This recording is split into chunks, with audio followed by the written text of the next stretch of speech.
पाञ्चजन्यं ऋषिकेशो देवदत्तं धनञ्जयः पौण्ड्रं दध्मौ महाशङ्खं भीमकर्मावृकोदरः। ऋषिकेशः, जो हृदय के सर्वस्व ज्ञाता है, उन कृष्ण ने 5 जन्य शंख बजाया।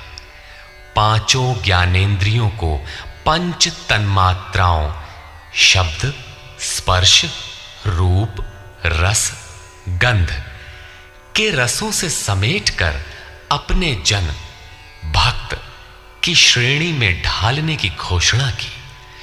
विकराल रूप से बहकती हुई इंद्रियों को समेटकर उन्हें अपने सेवक की श्रेणी में खड़ा कर देना हृदय से प्रेरक सद्गुरु की देन है। श्री कृष्ण एक योगेश्वर सद्गुरु थे।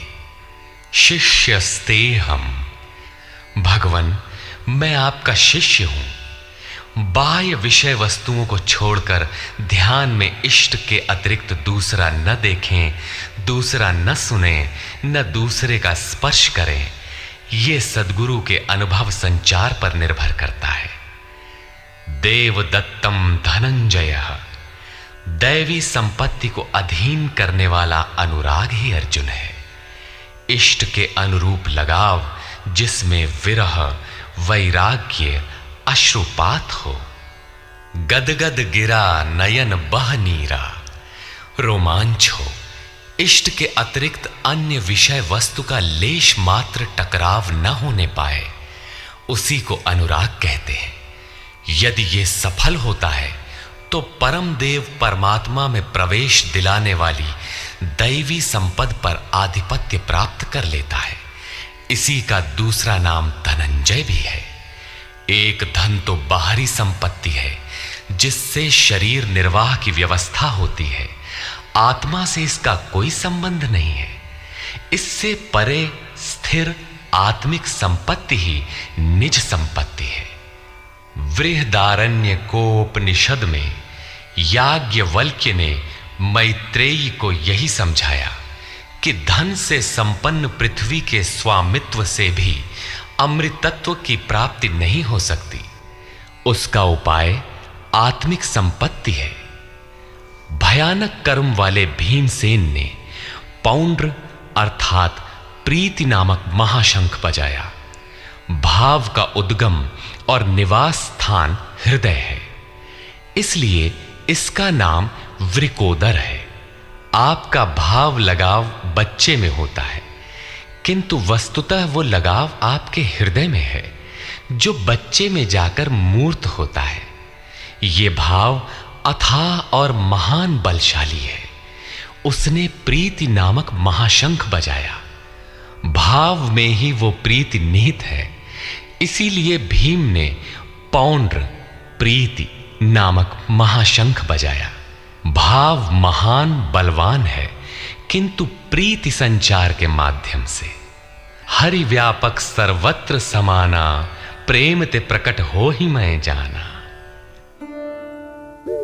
अनंत विजयं राजा कुंती पुत्रो युधिष्ठिरः नकुलः सहदेवश्च सुघोषमणिपुष्पकौ। कुंती पुत्र राजा युधिष्ठिर ने अनंत विजय नामक शंख बजाया। कर्तव्य रूपी कुंती और धर्म रूपी युधिष्ठिर। धर्म पर स्थिरता रहेगी तो अनंत विजयम, अनंत परमात्मा में स्थिति दिलाएगा। युद्धे स्थिरः सह युधिष्ठिरः। प्रकृति पुरुष क्षेत्र क्षेत्रज्ञ के संघर्ष में स्थिर रहता है, महान दुख से भी विचलित नहीं होता। तो एक दिन जो अनंत है, जिसका अंत नहीं है, वो है परम तत्व परमात्मा, उस पर विजय दिला देता है। नियम रूपी नकुल ने सुघोष नामक शंख बजाया। ज्यों-ज्यों नियम उन्नत होगा, अशुभ का शमन होता जाएगा, शुभ घोषित होता जाएगा। सत्संग रूपी सहदेव ने मणिपुष्पक शंख बजाया। मनीषियों ने प्रत्येक श्वास को बहुमूल्य मणि की संज्ञा दी है। हीरा जैसी श्वासा बातों में बीती जाए। एक सत्संग तो वो है जो आप सत्पुरुषों की वाणी से सुनते हैं, किंतु यथार्थ सत्संग आंतरिक है। श्री कृष्ण के अनुसार आत्मा ही सत्य है, सनातन है। चित्त सब ओर से सिमटकर आत्मा की संगत करने लगे, यही वास्तविक सत्संग है। ये सत्संग चिंतन, ध्यान और समाधि के अभ्यास से संपन्न होता है। ज्यों-ज्यों सत्य के सान्निध्य में सुरत टिकती जाएगी, त्यों-त्यों एक-एक श्वास पर नियंत्रण मिलता जाएगा। मन सहित इंद्रियों का निरोध होता जाएगा। जिस दिन सर्वथा निरोध होगा, वस्तु प्राप्त हो जाएगी। वाद्य यंत्रों की तरह चित्त का आत्मा के स्वर में स्वर मिलाकर संगत करना ही सत्संग है। बाह्य मणि कठोर है, किंतु श्वास मणि पुष्प से भी कोमल है। पुष्प तो विकसित होने या टूटने पर कुम्हलाता है, किंतु आप अगले श्वास तक जीवित रहने की गारंटी नहीं दे सकते। किंतु सत्संग सफल होने पर प्रत्येक श्वास पर नियंत्रण दिलाकर परम लक्ष्य की प्राप्ति करा देता है। इसके आगे पांडवों की कोई घोषणा नहीं है, किंतु प्रत्येक साधन कुछ न कुछ निर्मलता के पथ में दूरी तय करता है। आगे कहते हैं,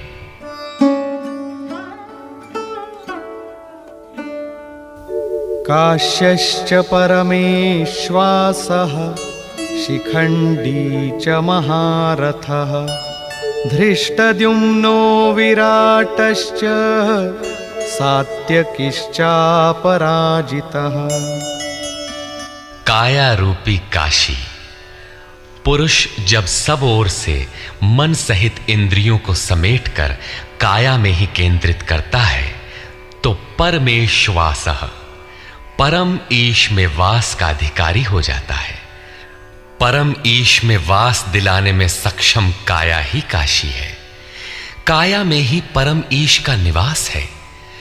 परमेश्वास का अर्थ श्रेष्ठ धनुष वाला नहीं, बल्कि परम धन ईश धन वास है। शिखा सूत्र का त्याग ही शिखंडी है। आजकल लोग सिर के बाल कटा लेते हैं और सूत्र के नाम पर गले की जनेऊ हटा लेते हैं, अग्नि जलाना छोड़ देते हैं। हो गया सन्यास उनका। नहीं, वस्तुतः शिखा लक्ष्य का प्रतीक है जिसे आपको पाना है, और सूत्र है संस्कारों का। जब तक आगे परमात्मा को पाना शेष है, पीछे संस्कारों का सूत्रपात लगा हुआ है, तब तक त्याग कैसा, सन्यास कैसा? अभी तो चलने वाले पथिक हैं। जब प्राप्तव्य प्राप्त हो जाए, पीछे लगे हुए संस्कारों की डोर कट जाए, ऐसी अवस्था में ब्रह्म सर्वथा शांत हो जाता है। इसलिए शिखंडी ही ब्रह्म रूपी भीष्म का विनाश करता है। शिखंडी चिंतन पथ की विशिष्ट योग्यता है, महारथी है। धृष्टद्युम्न दृढ़ और अचल मन तथा विराटः सर्वत्र विराट ईश्वर का प्रसार देखने की क्षमता इत्यादि दैवी संपद के प्रमुख गुण हैं। सात्विकता ही सात्य की है। सत्य के चिंतन की प्रवृत्ति अर्थात सात्विकता यदि बनी है तो कभी गिरावट नहीं आने पाएगी। इस संघर्ष में पराजित नहीं होने देगी। द्रुपदो द्रौपदेयाश्च सर्वशः पृथिवीपते सौभद्रश्च महाबाहुः शंखान् दद्मुः पृथक् पृथक्। अचल पददायक द्रुपद और ध्यान रूपी द्रौपदी के पांचों पुत्र सहृदयता, वात्सल्य, लावण्य, सौम्यता इत्यादि साधन में महान सहायक महारथी हैं तथा बड़ी भुजा वाला अभिमन्यु, इन सब ने पृथक पृथक शंख बजाए। भुजा कार्यक्षेत्र का प्रतीक है। जब मन भय से रहित हो जाता है तो उसकी पहुंच दूर तक हो जाती है। हे राजन, इन सब ने अलग अलग शंख बजाए। कुछ न कुछ दूरी सभी तय कराते हैं। इनका पालन आवश्यक है, इसलिए इनके नाम गिनाए। इसके अतिरिक्त कुछ दूरी ऐसी भी है जो मन बुद्धि से परे है। भगवान स्वयं ही अंतःकरण में विराज कर तय कराते हैं। इधर दृष्टि बनकर आत्मा से खड़े हो जाते हैं और सामने स्वयं खड़ा होकर अपना परिचय करा लेते हैं। सघोषोधार्तराष्ट्राणां हृदयानि व्यदारयत्। नभश्च पृथिवीं चैव तुमुलो व्यनुनादयन्। उस घोर शब्द ने आकाश और पृथ्वी को भी शब्दायमान करते हुए धृतराष्ट्र पुत्रों के हृदय विदीर्ण कर दिए। सेना तो पांडवों की ओर भी थी, किंतु हृदय विदीर्ण हुए धृतराष्ट्र पुत्रों के। वस्तुतः पांचजन्य दैवी शक्ति पर आधिपत्य, अनंत पर विजय, अशुभ का शमन और शुभ की घोषणा धारावाही होने लगे तो कुरुक्षेत्र आसुरी संपद, बहिर्मुखी प्रवृत्तियों का हृदय विदीर्ण हो जाएगा। उनका बल शनैः शनैः क्षीण होने लगता है। सर्वथा सफलता मिलने पर मोहमयी प्रवृत्तियां सर्वथा शांत हो जाती हैं।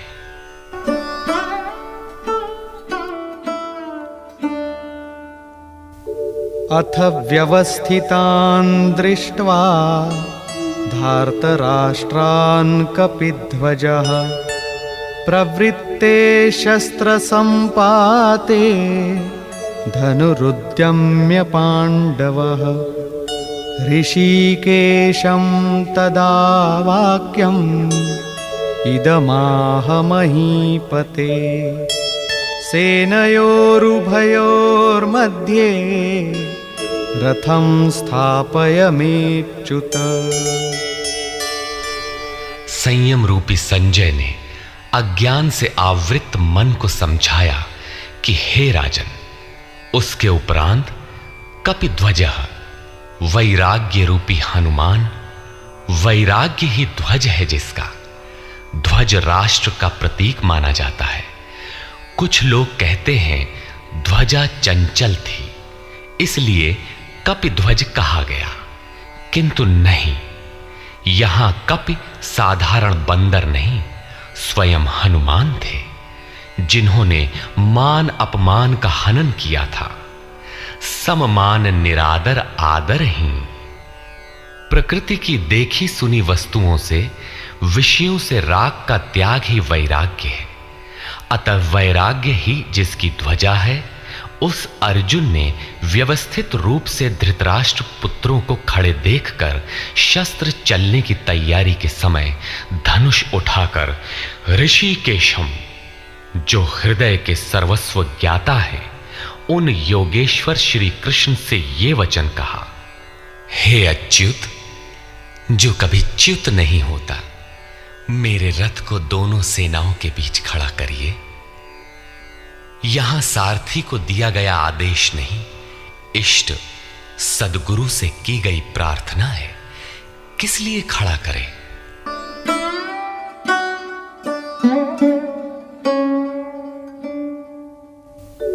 यावदेतान्निरीक्षेऽहं योद्धुकामानवस्थितान् कैर्मया सह योद्धव्यम् अस्मिन् रणसमुद्यमे। जब तक मैं इन स्थित हुए युद्ध की कामना वालों को अच्छी प्रकार देख न लूं कि इस युद्ध के उद्योग में मुझे किन किन के साथ युद्ध करना योग्य है, इस युद्ध व्यापार में मुझे किन किन के साथ युद्ध करना है। योत्स्यमानानवेक्षेऽहं य एतेऽत्र समागताः धार्तराष्ट्रस्य दुर्बुद्धेर् युद्धे प्रियचिकीर्षवः। दुर्बुद्धि दुर्योधन का युद्ध में कल्याण चाहने वाले जो ये राजा लोग इस सेना में आए हैं, उन युद्ध करने वालों को मैं देखूंगा, इसलिए खड़ा करें। मोह रूपी दुर्योधन, मोहमयी प्रवृत्तियों का कल्याण चाहने वाले जो राजा इस युद्ध में आए हैं, उनको मैं देख लूं। संजय उवाच।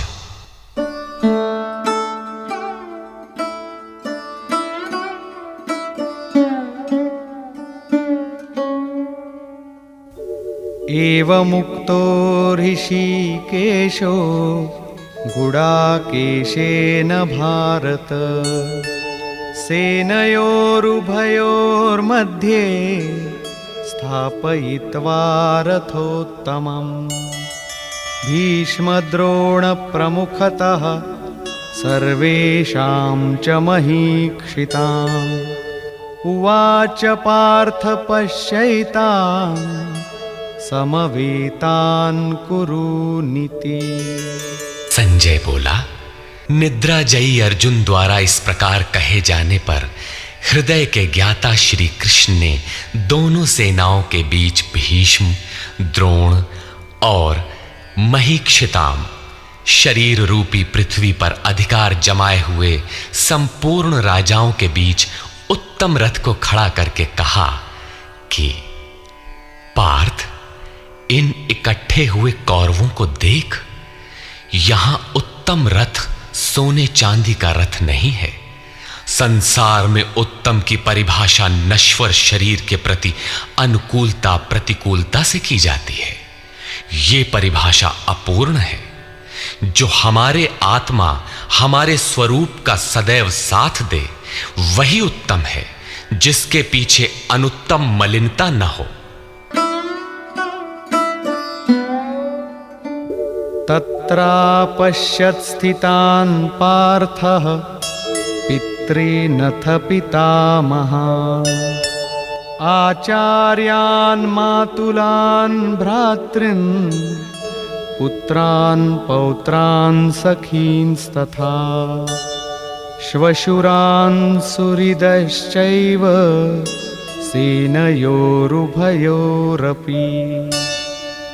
इसके उपरांत अचूक लक्ष्य वाले पार्थिव शरीर को रथ बनाने वाले पार्थ ने उन दोनों सेनाओं में स्थित पिता के भाइयों को, पितामहों को, आचार्यों को, मामाओं को, भाइयों को, पुत्रों को, पौत्रों को, मित्रों को, श्वसुरों को और सुहृदों को देखा। दोनों सेनाओं में अर्जुन को केवल अपना परिवार, मामा का परिवार, ससुराल का परिवार, सुहृद और गुरुजन दिखाई पड़े। प्रचलित गणना के अनुसार 18 अक्षौहिणी 2.5-3 अरब के लगभग होता है, जो आज के विश्व की जनसंख्या के समकक्ष है। इतने मात्र के लिए यदा कदा विश्व स्तर पर आवास, खाद्य समस्या बन जाती है। इतना बड़ा जन समूह अर्जुन के 3-4 रिश्तेदारों का परिवार मात्र था। क्या इतना बड़ा भी किसी का परिवार होता है? कदापि नहीं। यह हृदय देश का चित्रण है। तान् समीक्ष्य स कौन्तेयः सर्वान् बन्धूनवस्थितान्। कृपया परयाविष्टो विषीदन्निदमब्रवीत्। इस प्रकार खड़े हुए उन संपूर्ण बंधुओं को देखकर अत्यंत करुणा से आवृत वो कुंती पुत्र अर्जुन शोक करता हुआ बोला। अर्जुन उवाच।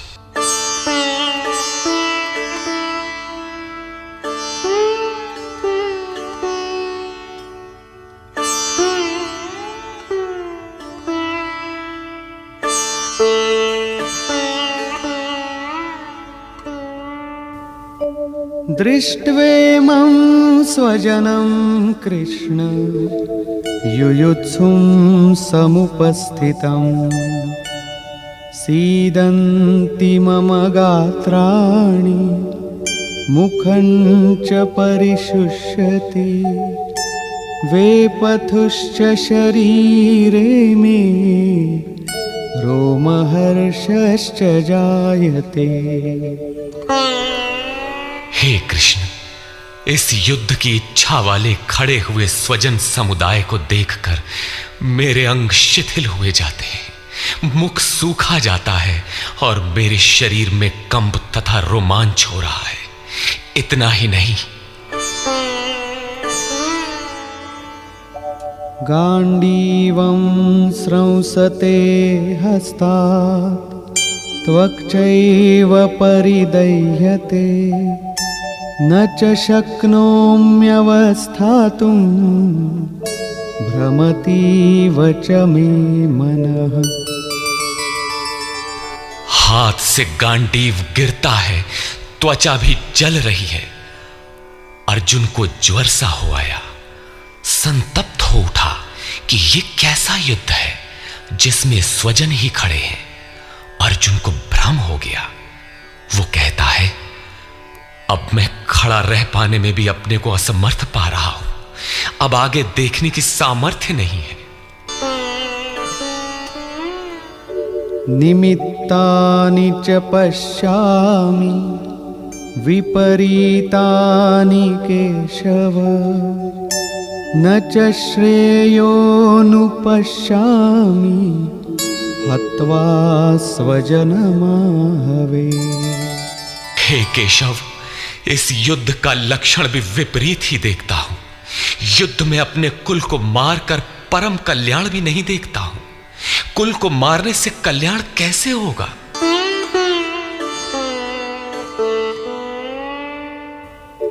न कांक्षे विजयं कृष्ण न च राज्यं सुखानि च किन्नो राज्येन गोविन्द किं भोगैर्जीवितेन वा। संपूर्ण परिवार युद्ध के मुहाने पर है। इन्हें युद्ध में मारकर विजय से मिलने वाला राज्य और राज्य से मिलने वाला सुख अर्जुन को नहीं चाहिए।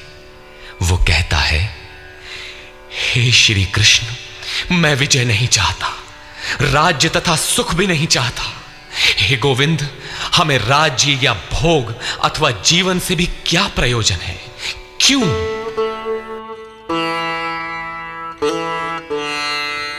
येषामर्थे काङ्क्षितं नो राज्यं भोगाः सुखानि च तैमेव स्थिता युद्धे प्राणान् त्यक्त्वा धनानि च। हमें जिनके लिए राज्य भोग और सुखादिक इच्छित हैं, वे ही परिवार जीवन की आशा त्याग कर युद्ध के मैदान में खड़े। हमें राज्य इच्छित था तो परिवार को लेकर भोग सुख और धन की पिपासा थी तो स्वजन और परिवार के साथ उन्हें भोगने की थी। किंतु जब सब के सब प्राणों की आशा त्याग कर खड़े हैं तो मुझे सुख राज्य या भोग नहीं चाहिए। ये सब इन्हीं के लिए प्रिय थे। इनसे अलग होने पर हमें इनकी आवश्यकता नहीं है। जब तक परिवार रहेगा तब तक ये वासनाएं भी रहती हैं। झोपड़ी में रहने वाला भी अपने परिवार मित्र और स्वजन को मारकर विश्व का साम्राज्य स्वीकार नहीं करेगा।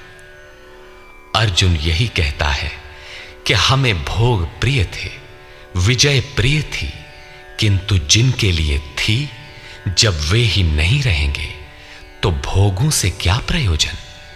इस युद्ध में मारना किसे है?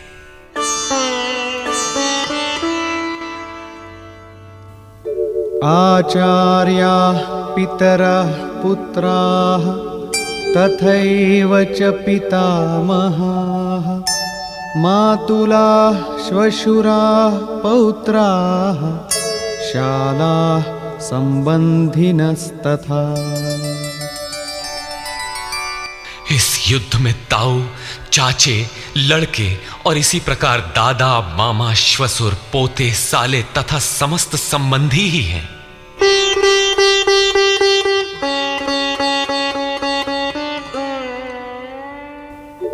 एतान्न हन्तुमिच्छामि घ्नतोऽपि मधुसूदन अपि त्रैलोक्यराज्यस्य हेतो किन्नु मही कृते।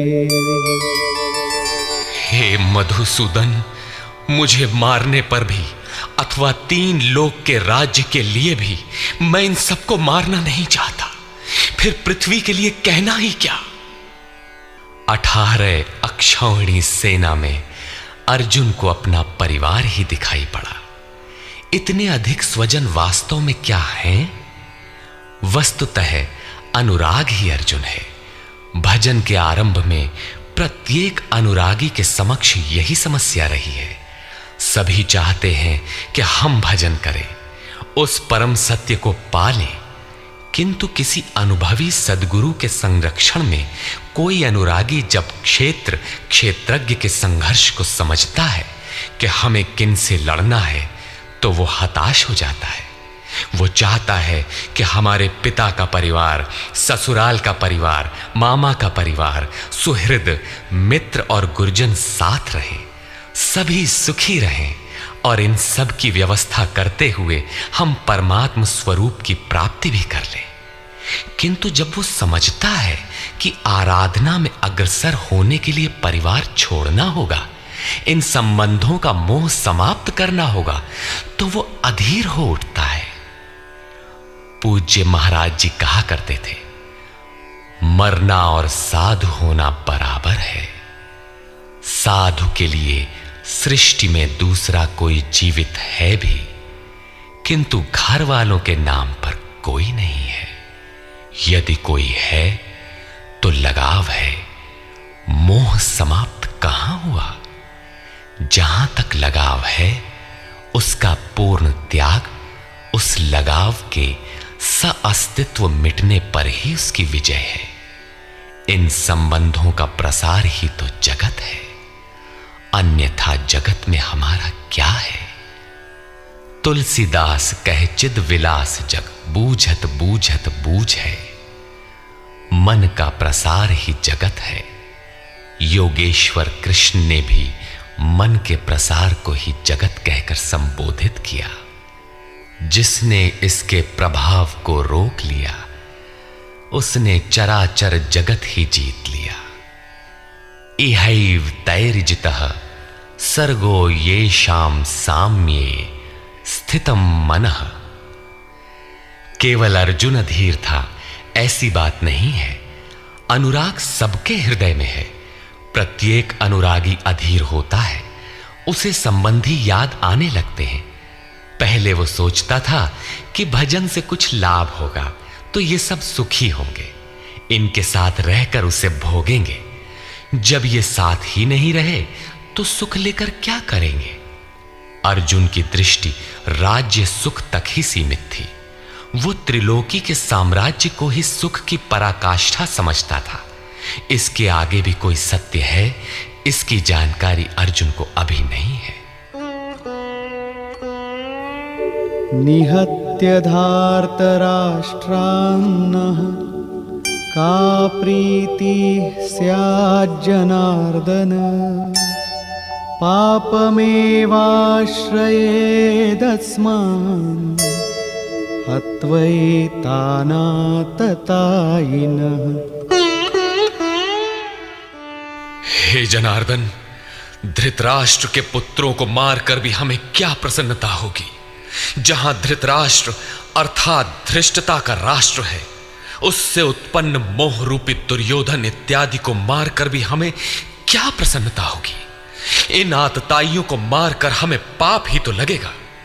जो जीवन यापन के तुच्छ लाभ के लिए अनीति अपनाता है, वो आतताई कहलाता है। किंतु वस्तुतः इससे भी बड़ा आतताई वो है जो आत्मा के पथ में अवरोध उत्पन्न करता है। आत्मदर्शन में बाधक काम, क्रोध, लोभ, मोह आदि का समूह ही आतताई है। तस्मान्नार्हा वयं हन्तुं धार्तराष्ट्रान् स्वबान्धवान् स्वजनं हि कथं हत्वा सुखिनः स्याम माधव। इससे हे माधव, अपने बांधव धृतराष्ट्र के पुत्रों को मारने के लिए हम योग्य नहीं हैं। स्वबांधव कैसे? वे तो शत्रु थे ना। वस्तुतः शरीर के रिश्ते अज्ञान से उत्पन्न होते हैं। ये मामा है, ससुराल है, स्वजन समुदाय है, ये सब अज्ञान ही तो है। जब शरीर ही नश्वर है तब इसके रिश्ते ही कहां रहेंगे? मोह है तभी तक सुहृद है, हमारा परिवार है, हमारी दुनिया है। मोह नहीं तो कुछ भी नहीं। इसीलिए वे शत्रु भी अर्जुन को स्वजन दिखाई पड़े। वो कहता है कि अपने कुटुंब को मारकर हम कैसे सुखी होंगे? यदि अज्ञान और मोह न रहे तो कुटुंब का अस्तित्व न हो। यह अज्ञान ज्ञान का प्रेरक भी है।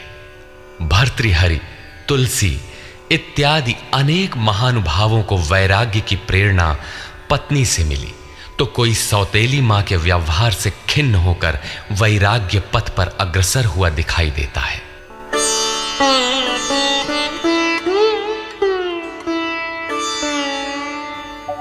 यद्यप्येतेन पश्यन्ति लोभोपहत चेतसः कुलक्षयकृतं दोषं मित्रद्रोहे च पातकम्। यद्यपि लोभ से भ्रष्ट चित्त हुए ये लोग कुल नाश के दोष और मित्र द्रोह के पाप को नहीं देखते हैं, ये उनकी कमी है। फिर भी कथं न ज्ञेयमस्माभिः पापादस्मान्निवर्तितुं कुलक्षयकृतं दोषं प्रपश्यद्भिर्जनार्दन। हे जनार्दन, कुल नाश से होने वाले दोषों को जानने वाले हम लोगों को इस पाप से हटने के लिए क्यों नहीं विचार करना चाहिए?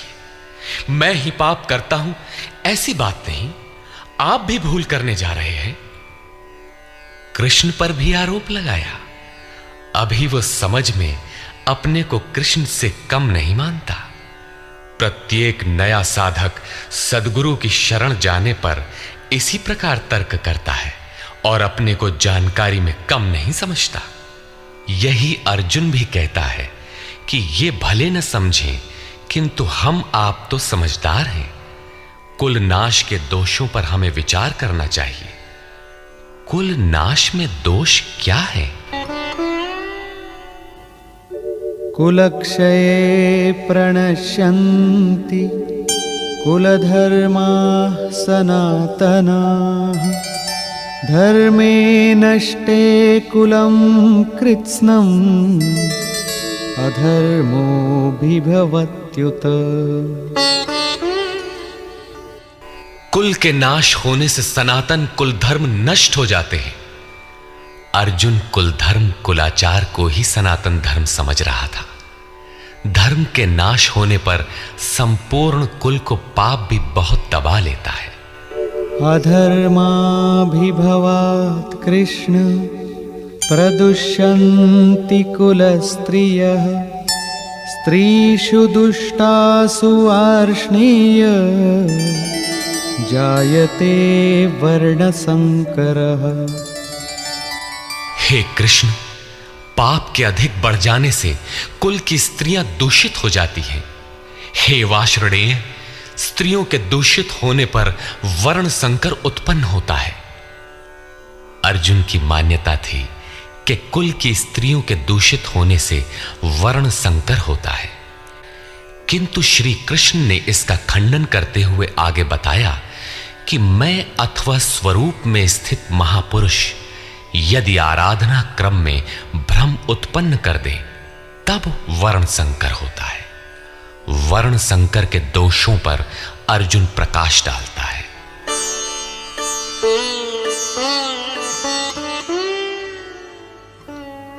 संकरो नरकायैव कुलघ्नानां कुलस्य च पतन्ति पितरो येषां लुप्तपिण्डोदकक्रियाः। वर्ण संकर कुल घातियों और कुल को नरक में ले जाने के लिए ही होता है। लुप्त हुई पिंड क्रिया वाले इनके पितर लोग भी गिर जाते हैं। वर्तमान नष्ट हो जाता है, अतीत के पितर गिर जाते हैं और भविष्य वाले भी गिरेंगे। इतना ही नहीं, दोषैरेतैः कुलघ्नानां वर्णसंकरकारकैः उत्साद्यन्ते जातिधर्माः कुलधर्माश्च शाश्वताः। इन वर्ण संकर कारक दोषों से कुल और कुलघातियों के सनातन कुल धर्म और जाति धर्म नष्ट हो जाते हैं। अर्जुन मानता था कि कुल धर्म सनातन है, कुल धर्म ही शाश्वत है, किंतु श्री कृष्ण ने इसका खंडन किया और आगे बताया कि आत्मा ही सनातन शाश्वत धर्म है। वास्तविक सनातन धर्म को जानने से पहले मनुष्य धर्म के नाम पर किसी न किसी रूढ़ि को जानता है। ठीक इसी प्रकार अर्जुन भी जानता है, जो कृष्ण के शब्दों में एक रूढ़ि है। उत्सन्न कुलधर्माणां मनुष्याणां जनार्दन नरके नियतं वासो भवतीत्यनुशुश्रुम। हे जनार्दन, नष्ट हुए कुल धर्म वाले मनुष्यों का अनंत काल तक नरक में वास होता है, ऐसा हमने सुना है। कुल धर्म ही नहीं नष्ट होता, बल्कि शाश्वत सनातन धर्म भी नष्ट हो जाता है। जब धर्म ही नष्ट हो गया तो ऐसे पुरुष का अनंत काल तक नरक में निवास होता है, ऐसा हमने सुना है, देखा नहीं, सुना है। अहो बत महत्पापं कर्तुं व्यवसिता वयं यद्राज्यसुखलोभेन हन्तुं स्वजनमुद्यताः। अहो, शोक है कि हम लोग बुद्धिमान होकर भी महान पाप करने को तैयार हुए हैं। राज्य और सुख के लोभ से अपने कुल को मारने के लिए उद्यत हुए हैं। अभी अर्जुन अपने को कम ज्ञाता नहीं समझता। आरंभ में प्रत्येक साधक इसी प्रकार बोलता है। महात्मा बुद्ध का कथन है कि मनुष्य जब अधूरी जानकारी रखता है तो अपने को महान ज्ञानी समझता है, और जब आधे से आगे की जानकारी हासिल करने लगता है तो अपने को महान मूर्ख समझता है। ठीक इसी प्रकार अर्जुन भी अपने को ज्ञानी ही समझता है। वो कृष्ण को ही समझाता है कि उस पाप से परम कल्याण हो, ऐसी बात भी नहीं। केवल राज्य और सुख के लोभ में पड़कर हम लोग कुल नाश करने को उद्यत हुए हैं, महान भूल कर रहे हैं। हम ही भूल कर रहे हैं ऐसी बात नहीं, आप भी भूल कर रहे हैं। एक धक्का कृष्ण को भी दिया। अंत में अर्जुन अपना निर्णय देता है।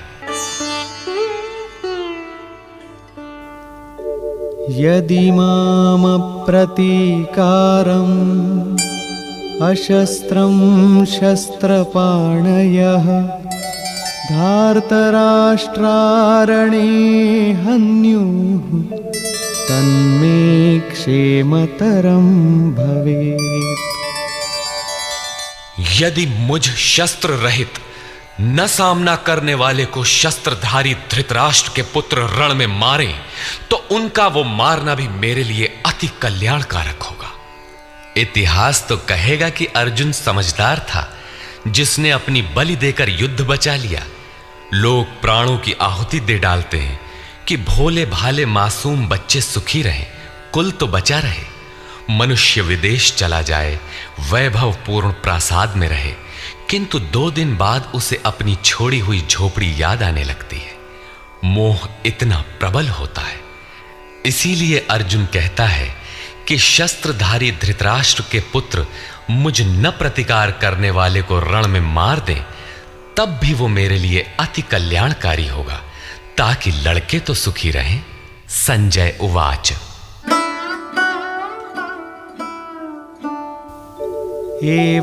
एवमुक्त्वार्जुनः संख्ये रथोपस्थ उपाविशत् विसृज्य सशरं चापं शोकसंविघ्नमानसः।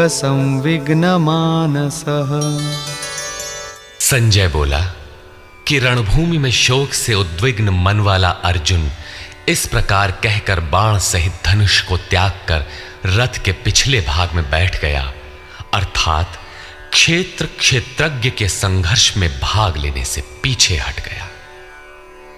निष्कर्ष। गीता क्षेत्र क्षेत्रज्ञ के युद्ध का निरूपण है। यह ईश्वरीय विभूतियों से संपन्न भगवत स्वरूप को दिखाने वाला गायन है। यह गायन जिस क्षेत्र में होता है वह युद्ध क्षेत्र शरीर है, जिसमें 2 प्रवृत्तियां हैं, धर्म क्षेत्र और कुरुक्षेत्र। उन सेनाओं का स्वरूप और उनके बल का आधार बताया। शंख ध्वनि से उनके पराक्रम की जानकारी मिली। तदनंतर जिस सेना से लड़ना है उसका निरीक्षण हुआ, जिसकी गणना 18 अक्षौहिणी अर्थात लगभग 6.5 अरब कही जाती है, किंतु वस्तुतः वे अनंत हैं। प्रकृति के दृष्टिकोण 2 हैं, एक इष्टोन्मुखी प्रवृत्ति दैवी संपद, दूसरी बहिर्मुखी प्रवृत्ति आसुरी संपद। दोनों प्रकृति ही हैं। एक इष्ट की ओर उन्मुख करती है, परम धर्म परमात्मा की ओर ले जाती है, और दूसरी प्रकृति में विश्वास दिलाती है। पहले दैवी संपद को साध कर आसुरी संपद का अंत किया जाता है, फिर शाश्वत सनातन परब्रह्म के दिग्दर्शन और उसमें स्थिति के साथ दैवी संपद की आवश्यकता शेष हो जाती है। युद्ध का परिणाम निकल आता है। अर्जुन को सैन्य निरीक्षण में अपना परिवार ही दिखाई पड़ता है, जिसे मारना है। जहां तक संबंध है उतना ही जगत है।